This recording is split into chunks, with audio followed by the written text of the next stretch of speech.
ప్రభు త్వరగా రాని ఉన్నాడు. శరవేగంతో సంవత్సరాలు గడిచిపోతున్నాయి.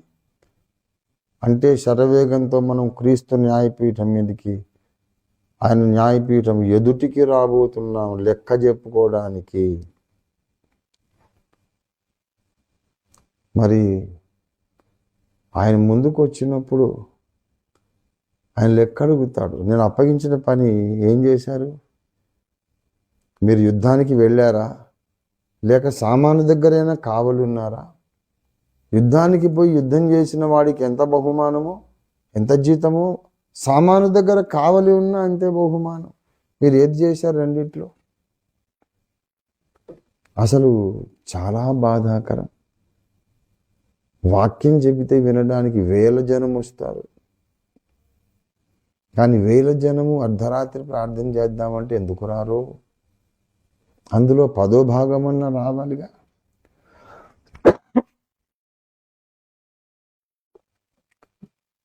సౌత్ కొరియా, మనం సియోల్ అంటాం ఆ పట్టణాన్ని.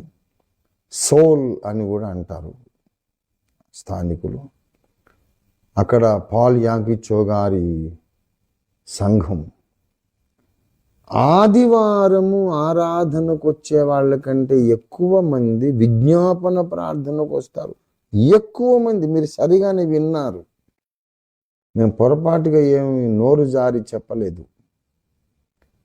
ఆదివారం ఆరాధనకు వచ్చే జనము కంటే ఉపవాస ప్రార్థనకు ఎక్కువ జనం వస్తారు. ఎంత విచిత్రమో విడ్డూరమో చూడండి. అలాంటి ఉజ్జీవము, అవేర్నెస్ ఓఫీర్ మినిస్ట్రీస్లో కూడా రావాలి అని మనం ప్రార్థన చేద్దాం. ప్రియా దేవుని బిడ్డలారా, ఇవాళ పొద్దున 6 గంటలకు నేను లేచాను, మెడిసిన్స్ వేసుకున్నాను. గత రాత్రి మళ్ళీ నేను వాక్యం చెప్పాను, పొద్దున 6ంటికి లేచాను. తర్వాత సెకండ్ వాడికి వెళ్ళాను, మా 3 అక్కయ్యలను వీళ్ళని దర్శించాను. రావడము 2 బాప్తిస్మాలైనవి.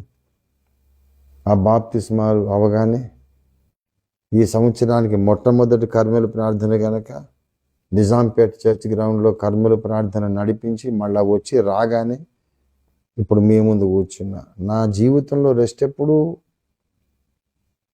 రెస్ట్ లేదు. బ్రతుకున్నంత వరకు రెస్ట్ లేదు. రెస్ట్ అక్కర్లేదు, నాకు పని కావాలి.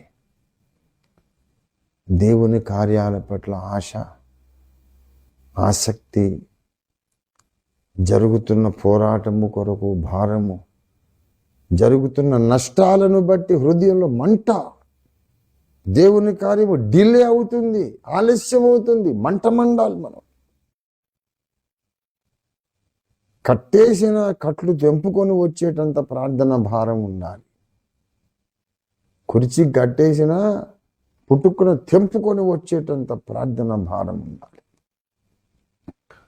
అంతటి ఉజ్జీవం మనలో దేవుడు రగిల్చాలని, సంసోనును రేపినట్టు దేవుడు మనల్ని రేపాలని, ప్రార్థన పోరాటము కొరకు రేపాలని,